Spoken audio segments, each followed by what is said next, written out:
Welcome back to Silent Paws and Brave Hearts. The fluorescent lights in the execution chamber flickered with a cold, mechanical hum. Captain Daniel Hayes sat perfectly still in the observation room adjacent to it, his weathered hands folded in his lap, his eyes fixed on nothing in particular. At 71 years old, his face was a map of hard years, deep lines carved by decades of service, grief, and finally, betrayal. The gray prison uniform hung loose on his frame. He had lost weight over the years, lost hope too, or so it seemed. But today was different. Today, Daniel wasn't thinking about the needle that would soon pierce his vein, or the darkness that was supposed to follow. He was thinking about amber eyes and the sound of paws on pavement. He was thinking about early morning runs and the weight of trust. He was thinking about shadow. The warden stood near the door, clipboard in hand, his expression carefully neutral. "Mr. Hayes," he said quietly, "your request has been approved. He'll be here within the hour." Daniel nodded slowly, and for the first time in years, something flickered behind his eyes. Not quite hope, not quite peace, but something close to purpose. "Thank you," he said, his voice rough from disuse. The warden hesitated. "You know, most men ask for family or a chaplain." Daniel's gaze remained distant. Shadow is family. 20 years earlier, Captain Daniel Hayes had been a different man entirely. He walked through the precinct with the easy confidence of someone who had earned every ounce of respect he received. Decorated veteran, 30 years on the force, 16 of those years as a canine handler. He had citations for bravery, commendations from the mayor, and a reputation that made young officers stand a little straighter when he passed. And always, at his side, was Shadow. The German Shepherd was more than a working dog. Shadow was Daniel's partner in the truest sense, loyal, intuitive, fearless. Together, they had tracked fugitives through freezing forests, located missing children in abandoned buildings, and intervened in situations that would have broken lesser teams. Shadow could read Daniel's body language from across a room. Daniel could interpret Shadow's alerts with a glance. They were a unit, a family of two. Daniel's wife had passed years before. His daughter lived across the country, busy with her own family. The job had consumed most of his life, and he had made peace with that. Because when you had a partner like Shadow, you were never truly alone. But then came the night that shattered everything. The warehouse raid was supposed to be routine. Intelligence suggested a drug trafficking operation. Small-time dealers using the abandoned industrial building on the east side. Daniel and Shadow were part of a 6-officer team. It was a cold November night, the kind where breath turned to fog and every sound seemed sharper in the darkness. Daniel remembered the layout: rusted metal, broken windows, shadows within shadows. He remembered giving Shadow the command to search. He remembered the dog moving ahead, alert and focused. And then he remembered the shouting. Voices, panicked, angry, the crack of gunfire echoing off concrete walls. Shadow barking urgently from somewhere deeper in the building. Daniel running toward the sound, adrenaline surging, hand on his weapon. When he rounded the corner into the central bay of the warehouse, he saw Officer Marcus Lennon on the ground, bleeding from a chest wound. Another officer, Lieutenant Victor Hale, was kneeling beside him, screaming for backup, for medical. Daniel dropped to his knees, hands already moving to apply pressure to the wound. But Marcus's eyes were already distant, already fading. And then Shadow was there, barking at Daniel, circling him, agitated in a way Daniel had never seen before. "Stay back!" Victor shouted at Daniel. "Get away from him!" Daniel looked up, confused. "What? I'm trying to—" "You shot him!" Victor's voice was raw with fury. "I saw you!" The world tilted. More officers poured into the warehouse. Flashlights, radios crackling, hands grabbing Daniel, pulling him away from Marcus's body. Shadow barking and snarling as they dragged Daniel toward the exit. He tried to speak, tried to explain, but shock had stolen his voice. His shoulder burned. He realized dimly that he was bleeding too, but he couldn't remember why. They took his weapon. They put him in cuffs. And as they loaded him into the back of a squad car, he saw Shadow being restrained by 2 officers, the dog straining against the leash, still barking at him, still trying to tell him something. Daniel never got the chance to understand what. The trial was swift and brutal. The evidence, they said, was overwhelming.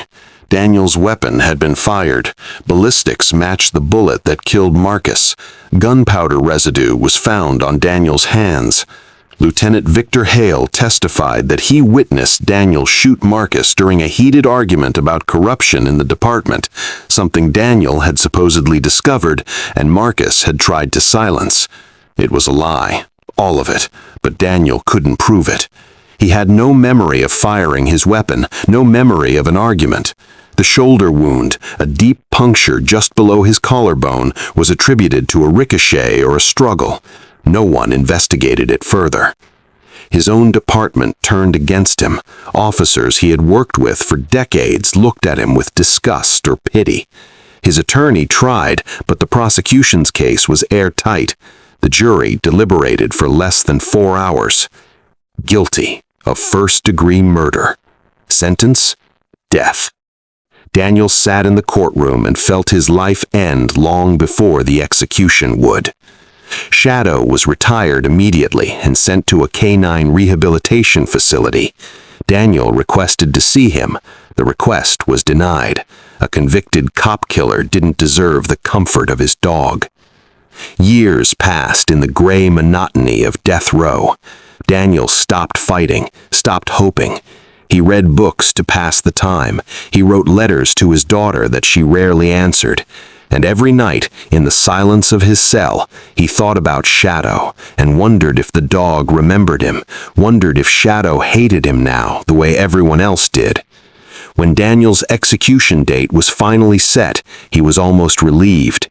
20 years of waiting for death was its own kind of torture. At least now there would be an end. The chaplain visited and asked if he had any final requests. Daniel thought for a long time. Then he said, "I want to see my dog, Shadow. He'd be old now, maybe 15, 16 years old. I don't know if he's still alive, but if he is, I'd like to say goodbye." The chaplain looked surprised. "Not your daughter?" Daniel shook his head. "She's already said goodbye, in her way." It took 2 weeks of paperwork, phone calls, and bureaucratic wrangling, but somehow, miraculously, the request was granted. Shadow was still alive, living with a retired officer who had taken him in after the canine program released him. The dog was elderly, arthritic, but still alert. And on the morning of Daniel's execution, Shadow was brought to the prison. The reunion room was small and sterile, white walls, a metal table, 2 chairs. They brought Daniel in first, still in cuffs. A guard stood by the door. The warden was present. So was Lieutenant Victor Hale, now a captain, who had insisted on being there to ensure protocol was followed. Daniel's heart hammered in his chest. He hadn't felt this much emotion in years. Fear and hope and grief all tangled together. Then the door opened and Shadow walked in. The dog was gray around the muzzle, his gait slower, but his eyes, those sharp amber eyes, were the same. Daniel felt his throat tighten. He started to stand, but the guard motioned him to stay seated. Shadow's handler, a kind-faced woman in her 50s, unclipped the leash. "Go on, boy," she said softly. Daniel expected Shadow to run to him, expected the joyful reunion he had dreamed about for 20 years. Instead, Shadow approached slowly, cautiously. The dog's ears were forward, his body tense. And then Shadow began to growl. Daniel's heart sank. Of course, the dog remembered the night, the blood, the confusion, thought Daniel was guilty just like everyone else. But then Shadow did something strange. He circled Daniel, sniffing intently, not at his hands, not at his face, but at his left shoulder. The dog stopped, sat, and barked. Once, twice, 3 times. Sharp, urgent barks. An alert. The handler frowned. That's his detection alert. He's found something. Found what? The warden asked. Shadow barked again, his nose pressed against Daniel's shoulder, the exact spot where the old wound had been, the aching puncture that had never healed quite right, that still ached on cold mornings. Daniel's mind began to race. That wound, he had never understood where it came from. The confusion of that night, the shock of being arrested, he had never questioned it. But now, with Shadow alerting to it, memories began to surface. Fragmented, unclear, but there.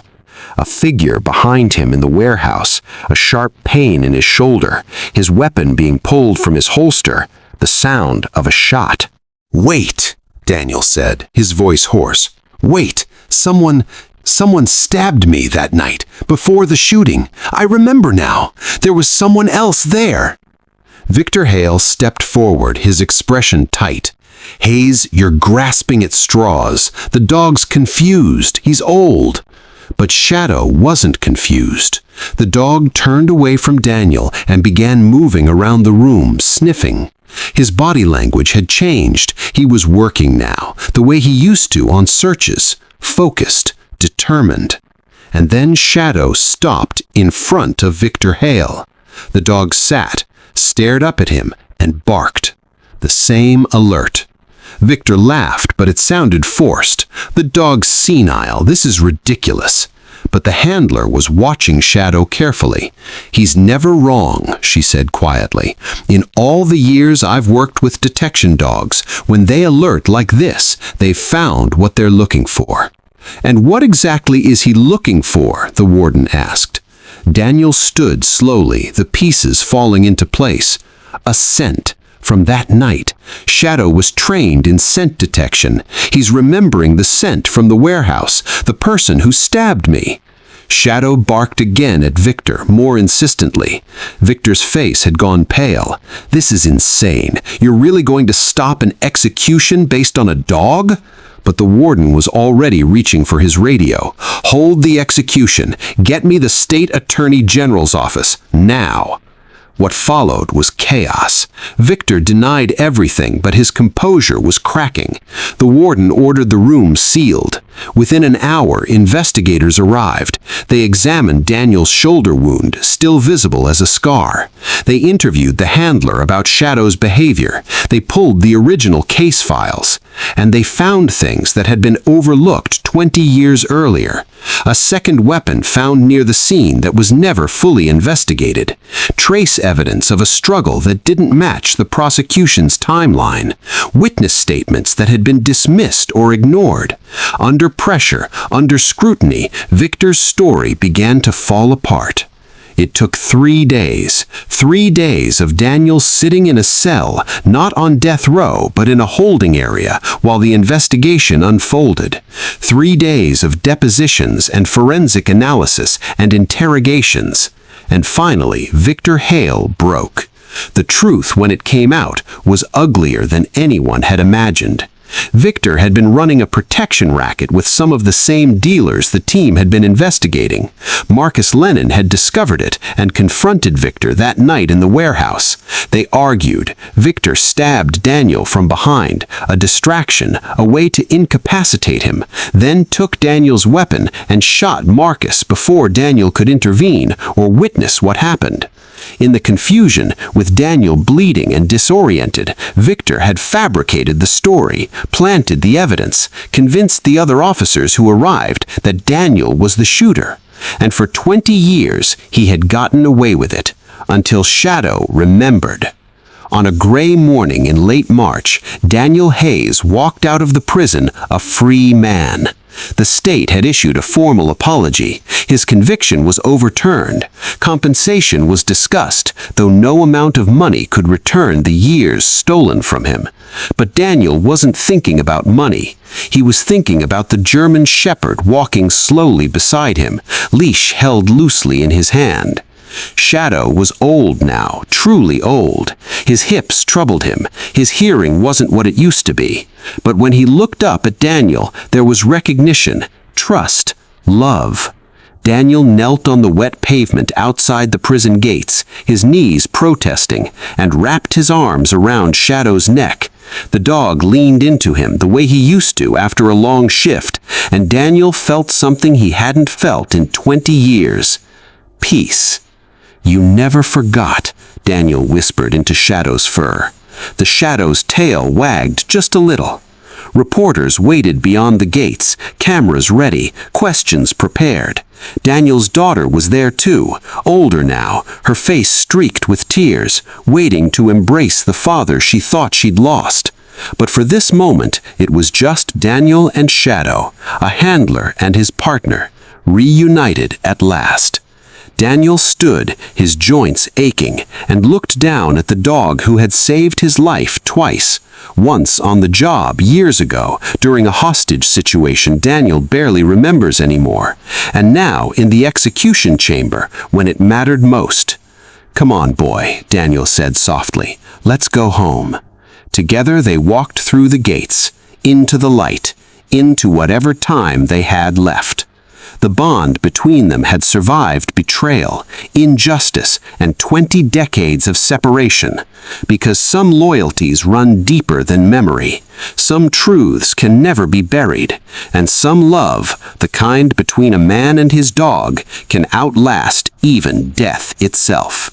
If this story touched your heart, please subscribe to Silent Paws and Brave Hearts.